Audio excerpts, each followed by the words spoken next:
Praise the lord. April 8వ తేదీ 2025. ఈరోజు దేవుని వాగ్దానము.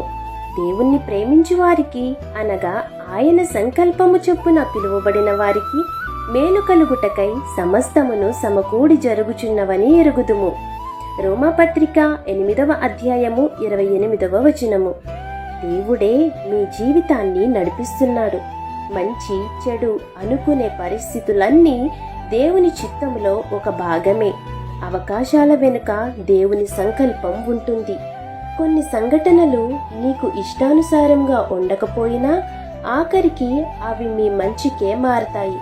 దేవుణ్ణి ప్రేమించే వారికి, దేవుని మాటకు విధేయత చూపేవారి జీవితాలలో ఈ వాగ్దానము నెరవేరుతుంది. పరిస్థితి ఏదైనా ధైర్యంగా స్వీకరించండి. దేవునిపై నమ్మకముంచండి. ఆయన చిత్తం ఎప్పుడూ మంచిదే. మీ జీవితంలో ఏం జరుగుతున్నా దేవుడు అది మీ మంచికే మారుస్తారు. కాబట్టి ఈ వాగ్దానం మీ జీవితంలో నెరవేరాలని కోరుకుంటూ దేవుని సువార్త పరిచర్యలో మీ సహోదరి.